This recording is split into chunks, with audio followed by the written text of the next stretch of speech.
Hai, saya Afiolia, NIM 119230015 akan menjelaskan tentang rumah adat Walewangko dari Sulawesi Utara.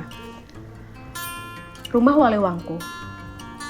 Kata Walewangko pada nama rumah adat Sulawesi Utara ini berasal dari kata wale atau bale yang jika diartikan ke dalam bahasa Indonesia yaitu sebuah rumah yang digunakan untuk melangsungkan beragam aktivitas dengan seluruh anggota keluarga. Sedangkan jika disatukan, rumah Walewangko dapat juga diartikan sebagai rumah pewaris. Material yang digunakan pada rumah Walewangko yaitu umumnya adalah kayu dari jenis pohon yang diambil dari hutan, seperti kayu besi, linggua, jenis kayu cempaka utan atau pohon wasian, kayu nantu, dan kayu maumbi.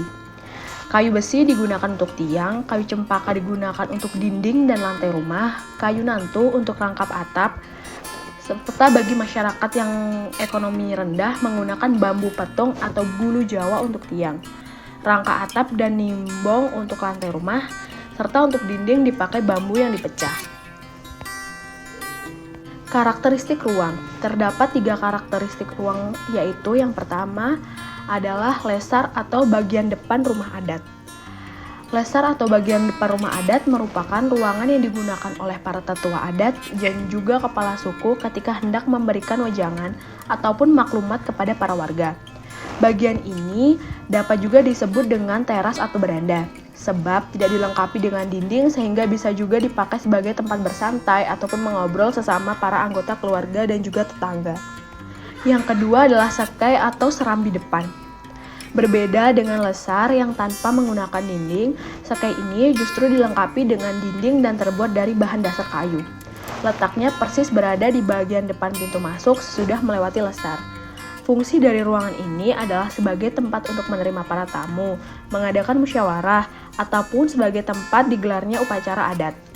Pada sekai ini juga terdapat berbagai macam hiasan dan juga pajangan etnik khusus Minahasa. Yang ketiga ada pores. Pores merupakan ruangan yang terletak setelah melewati sekai. Ruangan ini difungsikan sebagai tempat menerima kerabat dekat dan juga sebagai tempat bercengkrama bersama dengan keluarga. Pada saat sedang ada hajat ataupun acara adat, maka ruangan ini selalu digunakan oleh para ibu-ibu untuk berkumpul. Sedangkan para pria duduk di bagian ruang sekai. Ruang ini juga menjadi tempat penghubung langsung dengan beberapa ruang lainnya seperti ruang dapur, kamar tidur, dan tempat makan. Selanjutnya, karakteristik konstruksi atap. Yang pertama, rangka atapnya adalah gabungan bentuk pelana dan limas. Yang kedua, atapnya berupa konstruksi kayu atau bambu, batangan yang diikat dengan tali ijuk pada usuk dari bambu. Yang ketiga, badan bangunan menggunakan konstruksi kayu dan sistem sambungan pen.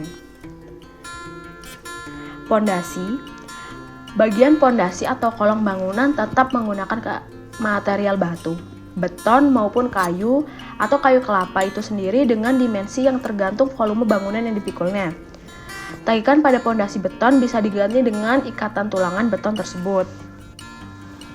Untuk tiang rumah Walewangko ini terdapat 16-18 kolong bangunan pendirinya. Tinggi tiangnya 3-5 meter. Tangga. Menurut kepercayaan nenek moyang Minahasa, peletakan tangga tersebut dimaksudkan apabila ada roh jahat yang mencoba untuk naik dari salah satu tangga, maka roh jahat tersebut akan kembali turun dari tangga sebelahnya. Setiap anak tangga mengartikan tingkatan jumlah harta untuk mempelai wanita. Selanjutnya adalah ornamen. Ornamen pada rumah Walewangko ini terdapat banyak sekali hiasan menggunakan warna merah yang mengartikan keberanian. Selain itu, ornamen berbentuk naga di samping kanan dan kiri rumah mengartikan tidak gentar atau tidak takut. Sekian dari saya, terima kasih.